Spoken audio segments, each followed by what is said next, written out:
Hello, everyone. My name is Nia, and welcome to Intro to Data Modeling. We'd like to give everyone a minute to join and settle in. Please use the chat to let us know where you're tuning in from.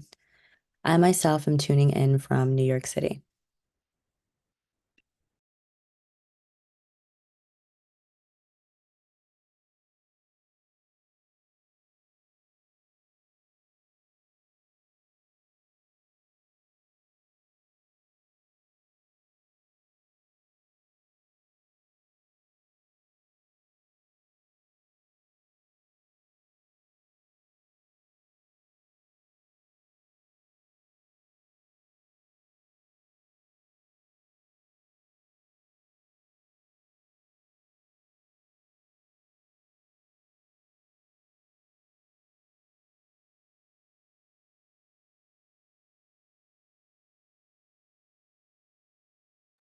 Okay, it looks like we have a good amount of people. I'm going to go ahead and get started. I'm happy to welcome you all to today's webinar, Intro to Data Modeling. Today we have Michael Lin in today's presentation and Sahib, our Associate Solutions Architect, answering your questions in the Q&A panel. Did you know MongoDB has a podcast? It's called MongoDB Podcast. There's lots of great content and speakers, so check it out and have a listen. I'll drop the link in a chat.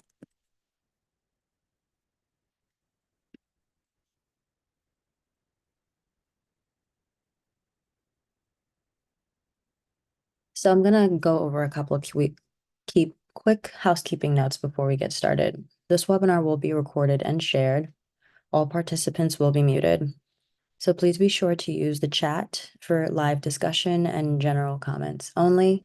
And the Q&A will be for topic-specific questions only for Sahib to answer live throughout the presentation today. There will also be a short survey after the presentation, so please be sure to fill that out. We'd really appreciate your feedback. On to today's presentation.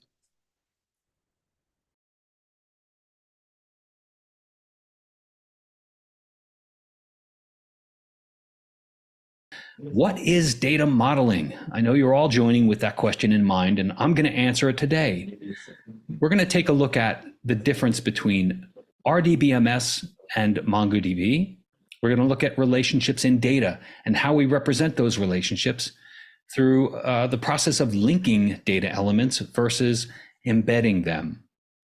And then we're going to take a look at some design patterns for commonly expressed relationships between data elements, whether it be one-to-one, one-to-many, or many-to-many. If you come away from this webinar today with one thing, I'm hearing some feedback. Diego, yeah, there you go. If you come away from this webinar with one thing in mind, I want you to remember this mantra. This is a mantra that I use whenever I start a data modeling project with MongoDB.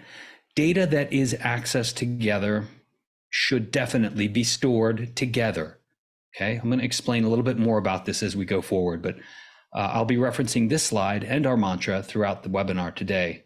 So let's talk about what data modeling is. What is data modeling? Well, it's simply put, the process of figuring out how to represent and store data in your database. Okay, why is data modeling so important? There are several benefits. The first of which is better performance. When you model your data effectively, efficiently, your applications will perform better and your users are going to be more happy. The implementation of your application will be simpler.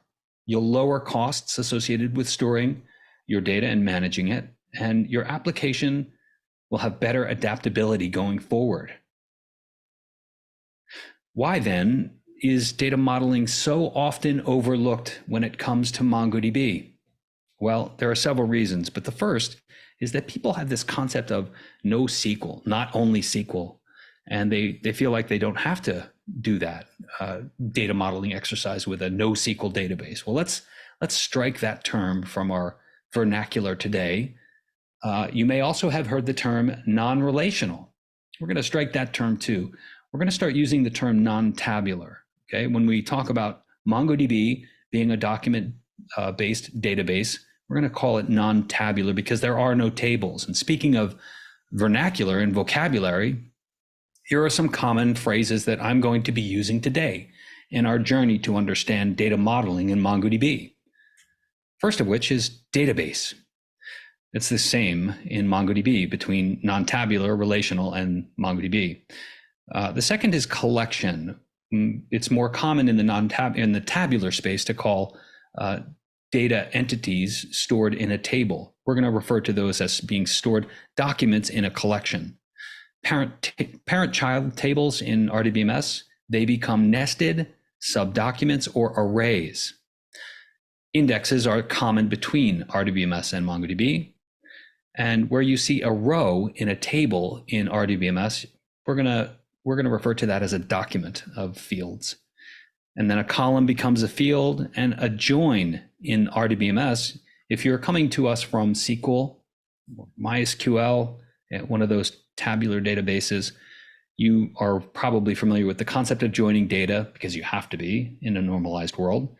We're going to refer to that as embedding or linking, and we use the term $lookup to refer to an operator that enables us to join data between data in multiple collections in MongoDB.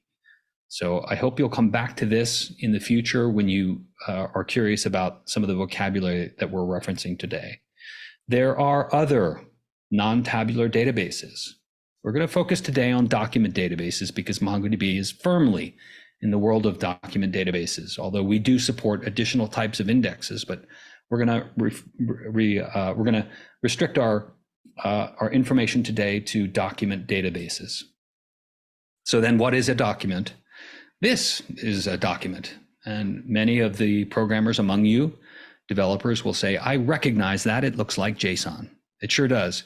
It's because it is. When we refer to the data that's stored in MongoDB, it looks like JSON, tastes like JSON, smells like JSON. JavaScript object notation. It begins with a curly brace, and it ends with a curly brace. And in between, where the fun happens, these are key value pairs. These are fields. Okay, so keys are always going to be string. Title, for example, is a string. The value can be a string, it can be a number, it can be an array, it can even be another document. In the case of reviews, we have an array of additional documents. So if you're brand new to document databases, this might look a little strange, but don't worry, we're going to explain it. These book documents go into a collection of documents. So we have many of these book documents in our collection, and we're going to reference exactly how we lay this out. Another reason that people think they can overlook data modeling in MongoDB is that there's this concept of schema-lessness in MongoDB. There's no schema, right? Well, no, it's not actually a schema-less database. And it is not equivalent to a JSON data store because we store this data on disk using something called BSON, a BSON representation of the JSON data. That enables us to be very rich in the types of data that we store. We store more types of data than JSON supports. Date types, for example. In JSON, they're stored as strings. In BSON, they're stored as fully supported date objects. This helps us when we develop code. With RDBMS, every database has an explicit schema, and that lives outside, separate from the data. The schema in RDBMS lives separately from the data. Whereas with MongoDB, it lives in the data. With MongoDB, we say that every document has an implicit schema, and from document to document in a single collection, we can have different schemas. This is called polymorphism. Poly meaning many, morphism meaning shapes, many shapes. We also refer to this as schema on read. The schema exists when you read the data and look at it. Okay, so this also supports a greater level of flexibility. When I want to, let's say, add a field to my data, looking at our book document here, I want to add, let's say, publisher and a schema version. I can simply add those fields to my data, changing the schema in this particular document. This supports greater developer velocity. We can just simply modify our code to increase the fields that we're supporting in our application. And if you wanted to look at maybe a snippet of JavaScript, this is what that might look like. This is using the Mongoose library. It's referred to as an ODM or an ORM. And here we're adding publisher and schema version. Now you don't have to use Mongoose. You can simply write native JavaScript code. But that is an example for you. So one last reason why data modeling is often overlooked with MongoDB is that folks have this idea that they can come to MongoDB and simply leverage the same design patterns that they used in the RDBMS or tabular world. This is going to lead to poor performance in almost every case. This is why you need to pay attention to webinars like this, data modeling for MongoDB specifically. We're going to help you build a data model for your application so that you'll have fast, efficient access to your data. So then, what does data modeling look like for a document database? Let's take a look. This is one of the most important slides. I want you all to stop what you're doing, stop checking email, look at the screen, screenshot it. This is the secret sauce. This is the recipe that is going to enable you to build an effective data model for any application you're writing.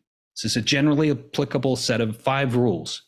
The first, screenshot. Yes, definitely. Stop breathing. No, don't stop breathing, Claudio. Okay, so the first is you want to always begin the process of data modeling with MongoDB by collecting your system and application requirements. What requirements of the application are there? We're going to get into that. 2, identify the database entities and their properties. Now, this is a tricky task, but I'm going to help you understand exactly how to do this. And I'm going to even give you a little template that'll help you get started there. 3, determine the database workloads. This is the access patterns of your application. You need to understand these before you begin to nail down your data model for MongoDB. You want to write these down, write down the common operations and the frequency, and take a guess at the criticality of each of those workloads. 4, you want to identify the relationship between the entities in the application, choosing between an embedding model and a referencing model. Now, I haven't explained what embedding or referencing is yet, so hold on to that concept. You can just kind of put that in cache. 5, apply appropriate design patterns if and when necessary. We're going to give you some of those design patterns. That was one of those links from the beginning. When we talk about collecting system and application requirements, there's a couple of categories of requirements that we're going to have with every application. The first is your functional requirements. How does the application need to function?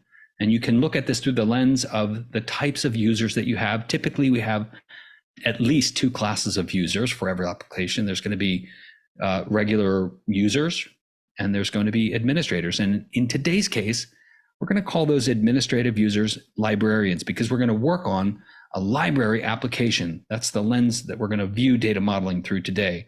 I can't really understand exactly what you're building today, but I'm going to use a fairly generally applicable application for a library, because we've all read books, right?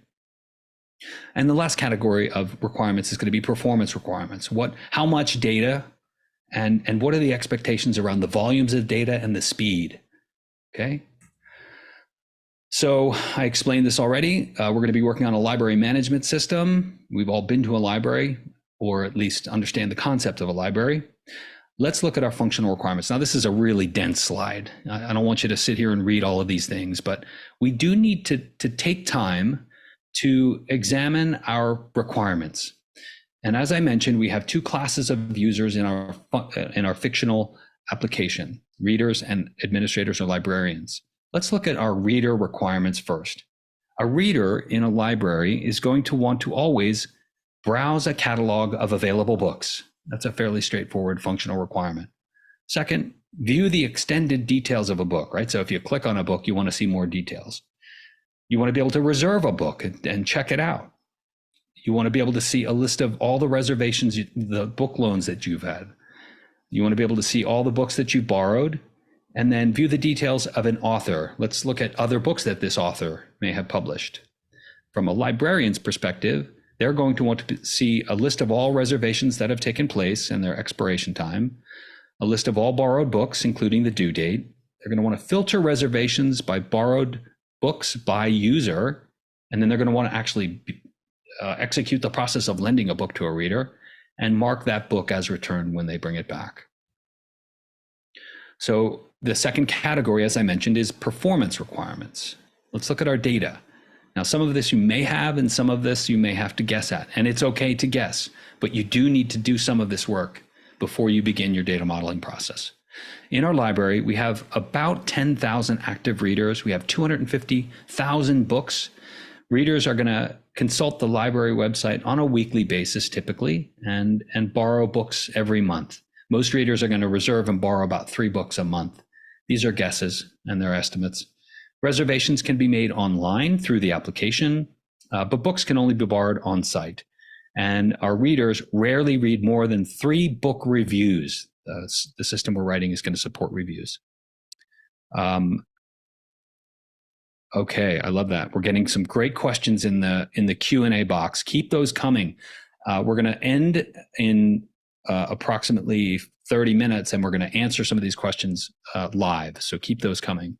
In terms of our expectations, the book details page is going to show book availability, and it should refresh. It should show the details in less than 300 milliseconds. That's a typical response time for any application. 300 to 500 milliseconds is generally acceptable.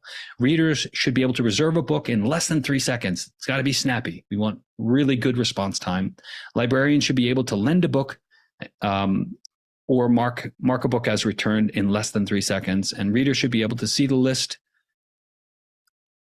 with all of their reservations and borrowed book in less than 500 milliseconds. So this is a pretty good, well-defined set of performance requirements. And you may have some of these, details, and you may not. It's okay to make estimates. My mouse kind of went nuts there. So if we were to look at what this application might look like, here is the opening screen for our application. Here you can see a nice banner. That link is actually functional. It's going to take you to this example application. I won't be able to answer your questions about details about this application if you do go to that link, but I'll do my best. And then, so what you see here is a tiled list of all the books that are available, and we're going to go a little bit deeper into that application shortly. So let's talk about a methodology for understanding how we can begin to model data for our application. This is a really great kind of waterfall flow of activities that you're going to undertake when you start to model your data. We start with entities, okay? Start with understanding what the elements in the data, understand their sizes, and let's dive into that. What are the main entities that are used in our system and that we're going to be storing in our database? And what are the properties of these entities? So for example, every reservation has a due date, every review has a score, every book has a title. This is going to be the process of looking at what our application is going to manage in terms of data. That's going to help us before we start talking about the relationships and how to lay it out on disk. I've done the process here for you for this fictitious library application, but you're going to want to go through in detail and answer all of these questions specifically. Let's take a look at one of the entities in our application. Authors represent something unique because there is a relationship between books and authors. And this relationship could be represented in one of several ways. It is a book property, but is it a separate entity? In the relational world, you would almost always create a separate table for your authors. In the non-tabular world, you do not have to do that. And I'm going to show you how to determine whether you would reference or embed. Let's take a look at that. So our properties for authors, they have names, they have aliases, and their names are not unique, okay? So let's go back to our functional requirements to shed some light on whether or not this should be a separate entity or a separate collection. And the final set of functional requirements is going to give us a clue. We have to be able to support the workload where a user can view the details for an author, including all of the books that they have published. Okay, this is a clue.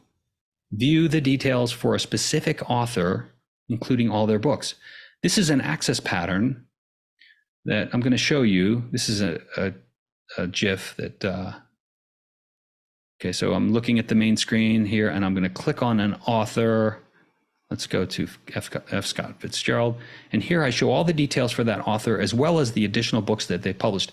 This workload, this use case, this access pattern is a clue that we may need to treat authors as a separate entity. The query is going to be separate from books. Okay, so in this case, I may choose to store authors as a separate entity. Back to our mantra, data that is accessed together should be stored together, but on the flip side, data that is accessed separately should be stored separately. If I were looking at this from the perspective of an entity relationship diagram, and imagine that that little thin line between in the center is separating the world of relational database management systems on the left from the world of document databases on the right. If I were to store authors as a separate entity, this is what my entity relationship diagram for MongoDB would look like on the right. Okay, on the left, I'm normalizing the data and separating it always. There's a separate table for authors always. But on the right, I have a choice. I have embedded some of the data for books, and I've separated into a separate collection authors. If I were to reference this in code, JavaScript specifically, this is what a find one might look like. Database.collection, authors, and I may find one based on a filter. Okay. Now, conversely, if I wanted to treat authors as an embedded element in my books collection, this is what that data model would look like. Again, on the left, we have our relational model where we've normalized our data into separate tables. But on the right, I'm representing the MongoDB data model where I've embedded author, name, and biography right in the same document in the books collection. Okay, so this is a comparison and contrasting and referencing model versus an embedding model. I hope this is beginning to make sense for you. If not, please feel free to use the Q&A box to ask questions. Data that is accessed together should be stored together. I hope this is getting drilled into your head. I hope this becomes your mantra when you begin to do data modeling with MongoDB. And the converse side of that, the flip side, is data that is accessed separately should be stored separately. So in this case, authors are going to be stored separately. So we'll need to join that data. Let's take a look at workloads. In our waterfall, we've gone from defining our entities to now discovering and documenting our workloads. We're going to quantify the operations and qualify those operations. So don't skip this step. Please understand your workloads. In the relational world, you can just begin to normalize your data before you really truly understand what the workloads look like. In MongoDB, the importance of this step is paramount. How many requests are you going to expect? How critical are these operations? And what type of latency is reasonable? These are questions you're going to want to ask yourself in every case. Here's your template for your workloads. I want you to define the type, the operation first, the information required, the frequency of the operation, and its criticality. So the first workload that we're going to look at is showing book details. Okay, what type of operation is that? Is it a read or a write operation? Well, show book details, I mean, it almost answers itself. It's a read operation, but what types of information are we going to, good answer. It is read. So what information are we going to show? We looked at our application and it looked pretty clear. There's title, but some other information. Let's go back to our functional requirements and answer this question. Our second requirement was that we be able to view the extended details of a book, including author, synopsis, title, physical copies, reviews, and other readers. Okay, so I'm so glad that we took the time to document our functional requirements, because now we can go back and look at what that might look like in our application and then document it in our table. We're going to require book title, cover, author, reviews, and availability. Let's go back to our requirements and look at our performance requirements so we can further answer this workload question. Readers rarely read more than 5 book reviews. So that tells us that for this specific exercise, we only need to support 5 book reviews. Okay, so the operation is gonna reference at least 5 reviews, or the last 5 reviews, sorry. And what is the frequency? Okay, back to our requirements. The library has 10,000 active readers. Well, as much as I hate to do it, math enters our life in so many different ways. We need to do the math to understand what the requirements for our application is going to be. The library has 10,000 readers. Okay, well, that's divided by 7 days. So if we want to get to a daily figure about the number of users, active users per day, so 1,400 users per day. But what does that mean? It doesn't mean anything unless we start to look at the volumes of data. Well, okay, so we said they're going to read on average 3 books every month. So that means 4,200 rented books. Our application's doing pretty good. We might be able to go public soon. How many books do readers browse before reserving? We're going to have to take a guess at that. Let's assume 25. So if we do the math, we extend the math, we have 4,200 rented books times 25, which is our estimate. That's about 105,000 book views. And if we assume that each book document, based on the entity data that we provided, is going to be less than 1,000 kilobytes, then we can do the math. 1,000 kilobytes times, the slide is incorrect, but we'll fix that. 105,000 views, that's about 1.2 megabytes of data. So fairly low volumes of data. We're not going to have to shard this for sure. So we'll document that. We have 100,000 K per day, which is equivalent to about a megabyte per day. This gives us a criticality of a medium. And we can do this exercise for literally every one of our operations. We don't have time today to go through each one of these, but I want you to understand the methodology that we follow.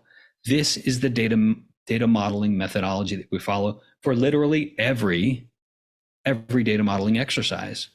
And I want to give a shout out to the folks. There's a portion of the developer advocacy team at MongoDB that do these exercises with customers. So if you're a customer of MongoDB and you're interested in having someone go through a design review, there's a specific team.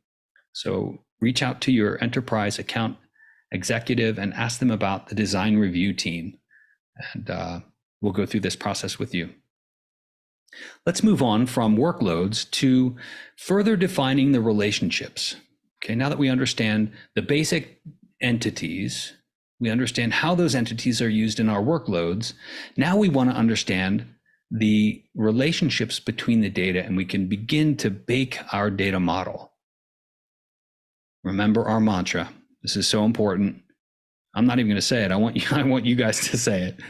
Data that is accessed together. Good. Okay, I can almost hear you saying it. Data that is accessed together should be stored together. All right, so let's look at some relationships. There are several common patterns, and this is regardless of the type of database that you're using. There are relationships. Yes, I love it. Together, yes, nice work. So there are several types of common relationships between data elements, and these exist across any type of database that you're using. There's going to always be this one-to-one relationship. So for example, we have one title for every book. Books don't commonly have more than one title. And if they do, we're probably going to store it in a separate book document anyway. So it's still going to be a one-to-one relationship. This is what that would look like if that were the only data element. We would have a book document with a title. Okay, so for one book, we have one title. That's a one-to-one relationship. There is another type, which is one-to-n or one-to-many. And a good example of that is book genres. One book, Brave New World, can exist in many different genres. It can be science fiction, it can be dystopian, it can be a novel. Okay, that's a one-to-many relationship. And there are also there's also a trickier, this is a more difficult pattern of relationship to understand, but it's many to many. So a good example of this is authors to books. One book may have many authors, and one author may have many books. That's a many to many relationship. Now we can even further refine this, but we'll put that on the shelf for a moment. We're going to talk a little bit more about embedding versus referencing. I showed you an example of this earlier. We're going to go a little bit deeper into this. Now, we showed you the document that represents the book. We're storing our book details in a document in MongoDB, and this is what that looks like. Take a look at the reviews field. So our review field is embedding an array. That square bracket is indication that there's an array of data underneath this field, okay? And this can be n elements in an array, and each element is another document. So each review has a user field and a text field. And I would imagine it would have a rating as well. This is kind of an abbreviated example.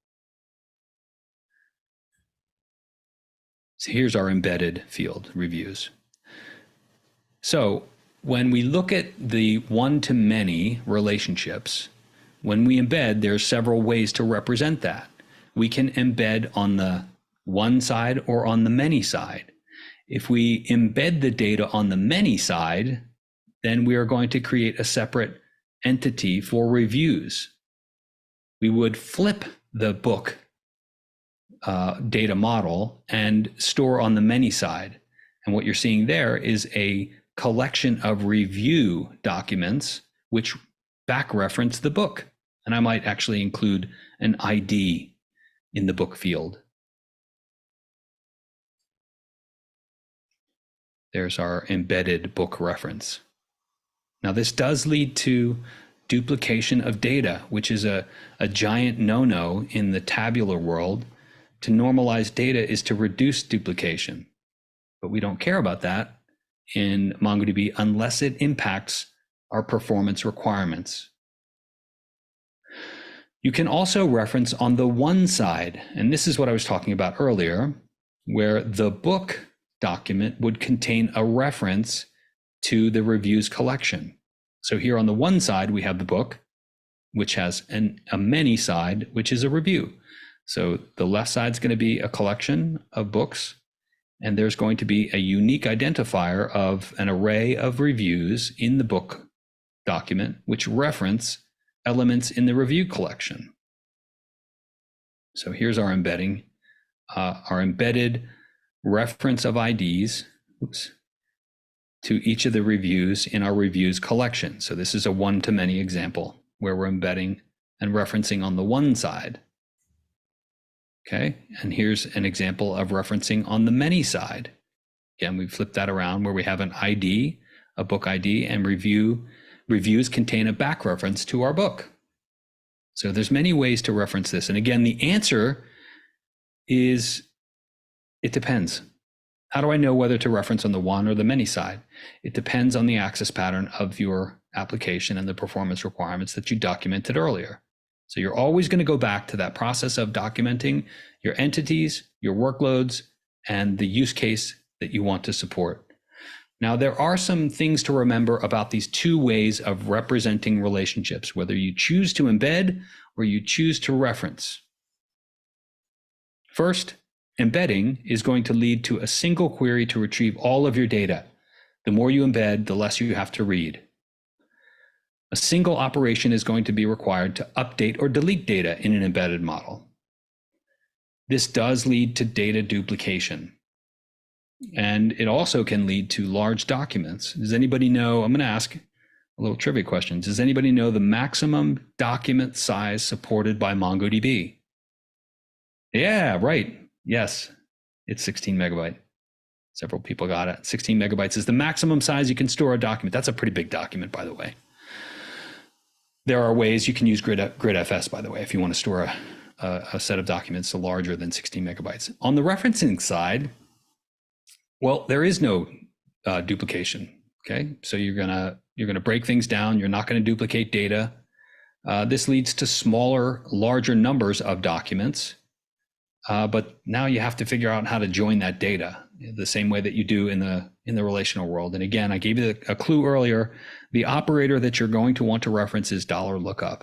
There are several others, but $lookup is the main one. So this comes down to a choice. Is it the red pill for embedding or the blue pill for referencing? Who gets that reference? So cardinality is something that you need to consider when you make this choice. Yes, it is. It's a BSON imposed limit. Yep. So cardinality, as it relates to expressing these relationships, in a one-to-few You're going to access them together. They're going to belong to one entity. And an example of one to few is books to genres. It's probably not going to be a zillion genres. It's going to be a relatively smaller number. And users to addresses. How many addresses can a single, or does typically a user have? Not many. It's going to be few. So an example of this, embedding on the one side for a one to few relationship would look like this, where we're embedding addresses for a user in an array. One of the anti-patterns that we reference in when we data model for MongoDB, an anti-pattern is storing large numbers of elements in an array. It's not going to be a good idea because if you have to traverse that array, it's going to cost you in terms of performance. Okay, so take a look at cardinality. So when you have a one to few, like users to addresses, leverage embedding on the one side. Let's take a look at the other opposite end of the scale, one to zillions. So an example of this would be like an article page to views or visits. You could have zillions of views on a particular article, right? Or process log messages. There's going to be zillions of those depending on the frequency of your application. So in this case, there's really no risk of exceeding the document size limit when you reference on the many side, okay? Because the document's going to be very small, but there's going to be very many of them. But you should be extra careful when querying the zillions collection because it's going to be very costly. And you're going to want to take a look at indexing to support a very performant workload. This is an example of one to zillions, and we talked about articles and page views. And the last one that I want to show is one to many. So you need to ask yourself, are you going to access both elements separately very often? If you are, then you want to reference usually on the many side of the equation. If not, then embed on the more often queried side. And if you're not sure, reference unless you're looking for simplicity and you're not afraid to migrate later. So some good advice there. Here's another template for you. It'll help you answer the questions around relationships between entities, and it'll help you quantify them in terms of the common relationship patterns that we talked about: one to one, one to few, one to many, and many to many. Okay, so you're going to answer the question embedding or referencing, and we always want to go back to our functional requirements. The last one gives us a clue. View the details for an author, including all the books they have published. This is going to be queried separately. Okay, so this always goes back to our functional requirements. And in this case, I'm going to most likely choose storing authors separately. Okay, so this is what that would look like. Author is a separate collection of documents. And then I'm going to store authors in an array because it's not always going to be a single element. There might be multiple authors for a single book. Okay, so we'll answer that question and we'll document it. By the way, can't stress this enough. You really should have good documentation about the choices you made for designing your data model. It's going to help you when you're working with other developers. Here are some guidelines that you can use to determine whether or not you should be embedding or referencing. We have some simple guidelines. Okay, so simplicity's sake tells you, would you be keeping the pieces of information together to keep your data model simple? Then just embed. I love this because it leans toward our mantra: data that is accessed together should be stored together.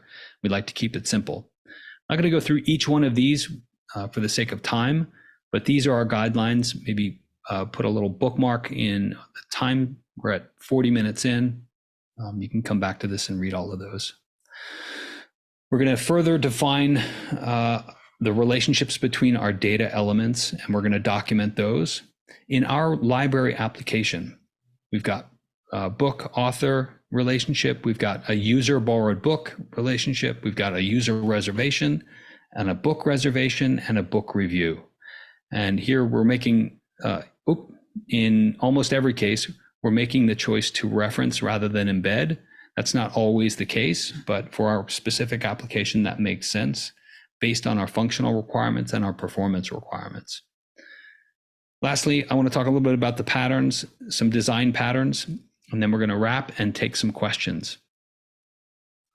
So common design, schema design patterns. There's a computation design pattern where you can pre-compute data and store that in your data model, in your schema. There's a grouping where you can group common data elements or calculated data elements in your data model. There's a lifecycle pattern where you're going to, ahead of time, think about the archival lifecycle for each document. This is going to give you the ability to automatically archive data. And you can use things like a time to live index where your documents are moved out of the collection over time. There's the polymorphic design pattern where each document in your collection can have a unique design. It can have a different shape. And what that supports is a single collection. And lastly, there's the relationship design pattern guideline. And I want to point out that these design patterns are documented fully in a blog article that's on the MongoDB blog. It's under data modeling design patterns. Hi, everyone. Thank you so much for joining today's session. Please answer the poll questions that were just dropped. This recording, if you missed it or if you had bad connection, the recording will be shared along with some additional resources later this week. And if you don't receive the recording, you can message us at webinars@mongodb.com. I'll be sure to drop that link in the chat. But I will hand it off to Sahib to answer your questions, some of the remaining questions that are in the Q&A. Thanks again all for joining.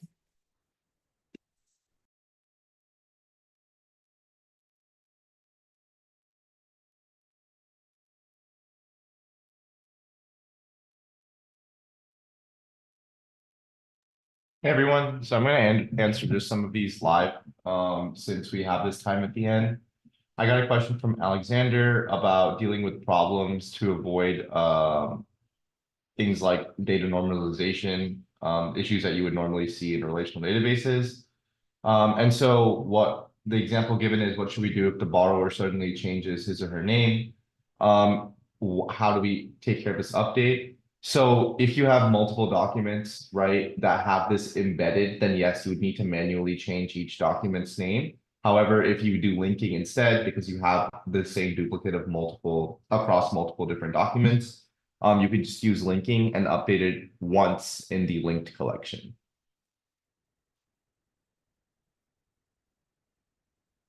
Let's see, in the embedded model, is the embedded property still a separate entity? Can you access authors without going through each book document? So if it's embedded, you actually have to go through the parent. You can only access the embedded document through its parent. Will embedded affect performance or complicate the queries? So it's actually the opposite. Embedding simplifies the queries and should increase performance because you're not doing a join. Another question about the changing the author name if it's embedded. So if it's embedded, right, you'd have to change each book manually. However, that's usually a case where if you have to do things like that often, you would actually do linking instead.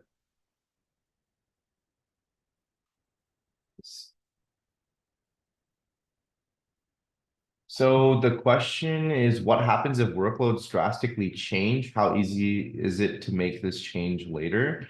So the flexible schema makes it pretty easy to make changes along the way. And we also have design pattern documentation to help with this schema versioning process. So it is a relatively easy process, especially when compared to relational databases.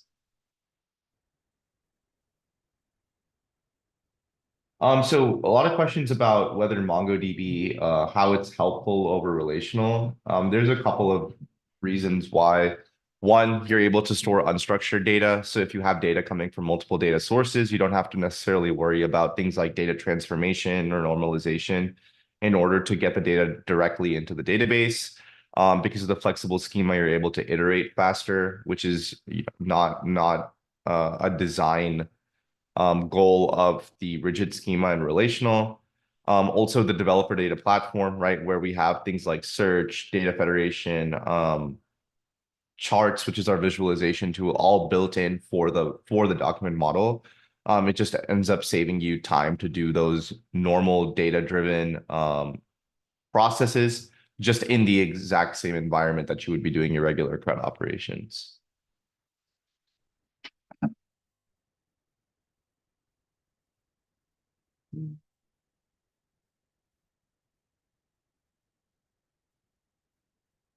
So for larger data sets, Andrew, the data together mantra, right, can definitely start to conflict with the size limit. So that's when we start to recommend linking. Usually for large data sets, you would actually have a combination of embedding and linking, right? So some references you would embed, the ones that are accessed the most often, and then the ones that are accessed less often or require different types of access patterns would be linked.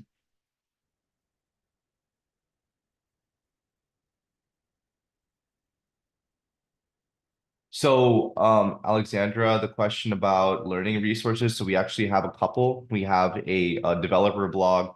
We also have MongoDB University, which is our learning platform. So those should all help you answer some of your questions and then plan out how you're going to do your modeling. So, Sridevi, the question about the polymorphous version handling. So this is where our design patterns can be super helpful. So I'll go ahead and put that as a response to your question. But basically, these design patterns help inform how to go about the schema versioning process. So I'll add that there.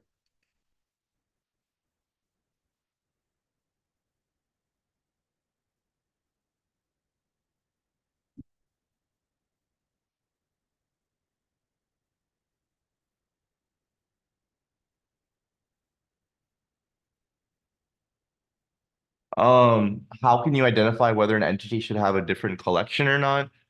This is really based on your subjective use, right, of the database platform. So basically it comes down to, right, if you have an entity that is going to be accessed more often than another entity, that's a reason to separate into separate collections. If you're going to have too much data duplication, have a different collection. If you're going to come up against the size limit of the document, that's another reason to have a different collection. So it just really depends on your use case and your access patterns.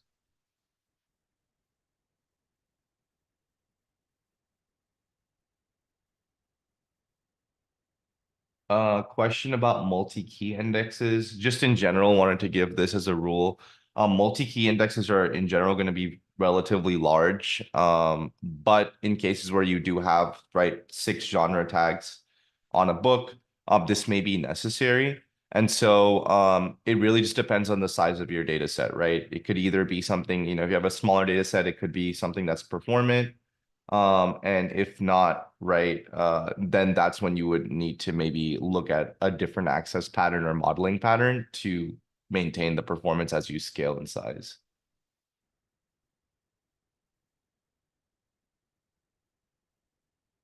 So, Avinash, there's a question about how to do a compound unique property on 2 particular fields of an entity. Our data governance rules allow you to do this, so you can actually create governance rules on as many of the fields as you want, not necessarily just compound, where it's just like 2 or 3. You're able to do governance rules on as many fields as you need.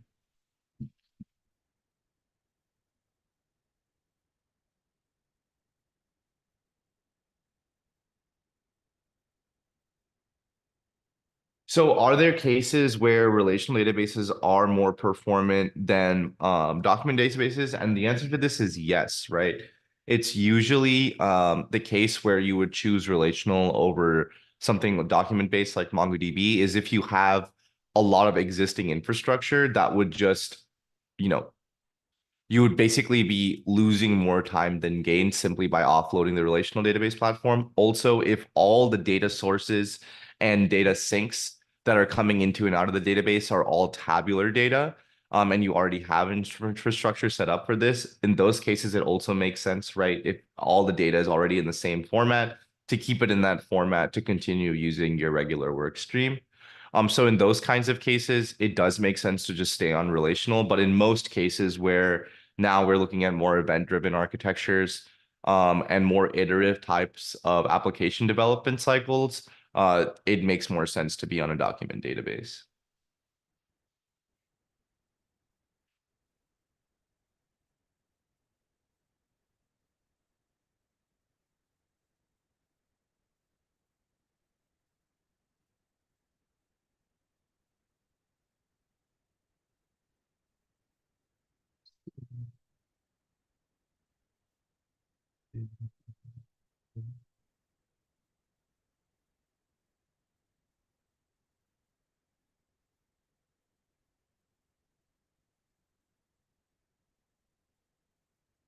So I have a question from Atharva about specifically querying into multiple levels of a document. And really, here I'd have to do some follow-up with you. May contain a variable number of fields and form what terms. So as long as you have the ID of the parent, everything under the parent is accessible. However, this is where it gets a little bit more complex depending on how many levels you have. The query might get kind of complicated. So performance-wise, you should absolutely be able to access as many levels deep as you need, based on like the complexity of the document. But it's your query patterns and syntax that are going to get a little bit more complex, but this is absolutely possible. You would just use that trial ID, right? Even though it's variable in each document, as long as it has a trial ID, you'll still be able to access it. And remember, you don't necessarily need a specific ID in order to access data in MongoDB, right? You can filter on other types of constraints.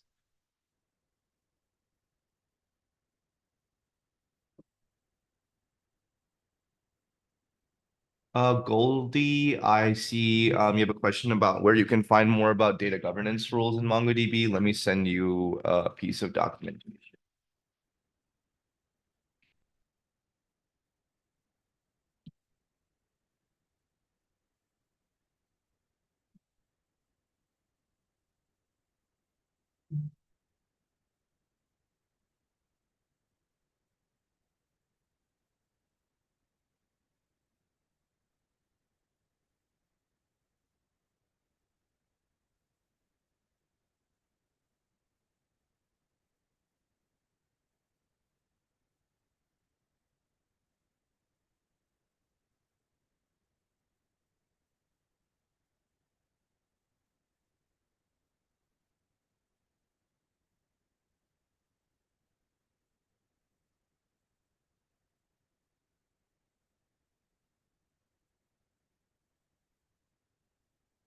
Akash, your question about is it possible to create dynamic column names? So yes, right? So every document can have a different column name for the exact same type of field.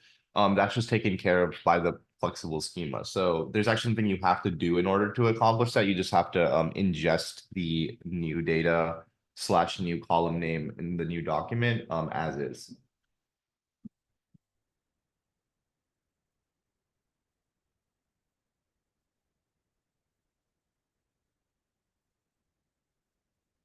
Hey everyone, we'll be wrapping up in about a few minutes. Sahib, if you want to answer maybe 2 to 3 more questions.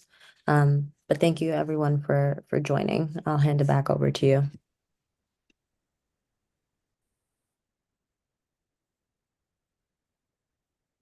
Michael, this is a good question. How do you determine the best schema in order to enhance performance in MongoDB? And the unfortunate answer here is that it really just depends on your use case, right? So for you, it may be most performant to have something like the author stored on every book, right? Because the author metadata might be really small. And that way you can get the most performance by embedding everything and then just doing direct query access. Sometimes, right, that will actually involve more, depending on the size of the document, it could be that this is less performant. And then you would actually just do linking. So it really just depends on one, your query patterns, and then two, the kind of data that you're storing.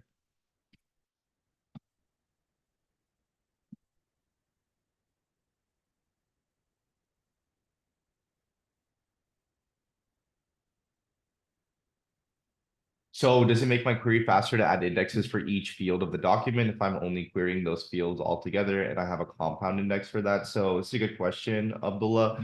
If you have a specific query pattern that requires all of those fields, then yes, it would make sense to create a compound index. However, if you're going to access some of those fields independently, the compound index actually won't fire if it's in the wrong order. So it's important to look at whenever you do any type of query, you can run a scan on it to figure out what index was used, and that will help you determine, right, what is the best index that is improving your performance. So it'll take amount of some testing.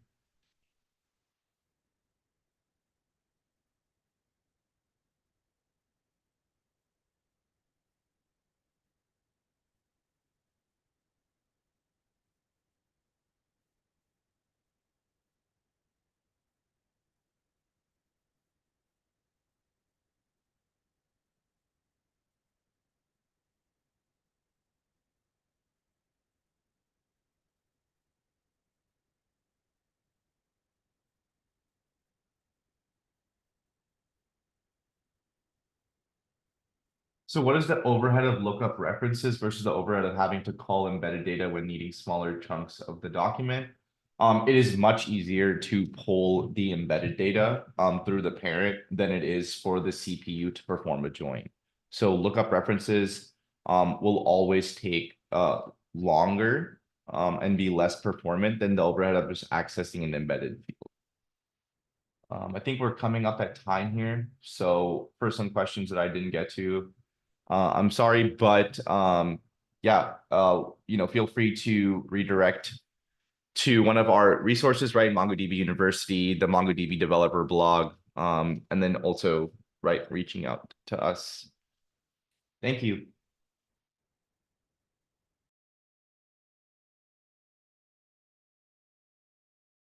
I've dropped a couple of additional resources in the chat, and then also if we didn't get to your question today, you can ask your question, continue engagement with us in the MongoDB community forum as well.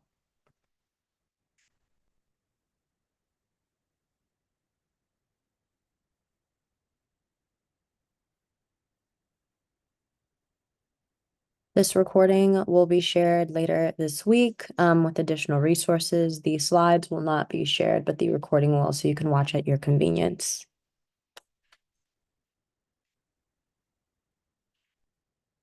And Goldie, sorry, I just put that piece of documentation in there about data management.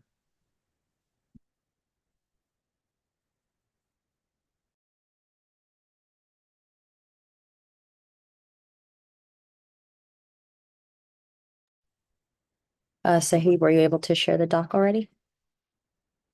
Yeah, I put it. Oh, I guess I responded to that question. I can also put it in the chat. Yes. Thank you, Sahib. Sahib just dropped the link in the chat, so please click that before we end in about a minute or two. The slides, are you going to send us? The recording will be shared. The slides will not be shared, but you will be able to watch the recording, which will have the slides in them at your own convenience. So please keep a lookout for that. If you do not receive the recording, please feel free to email us at webinars@mongodb.com. The recording will be sent via email later this week. Thank you all.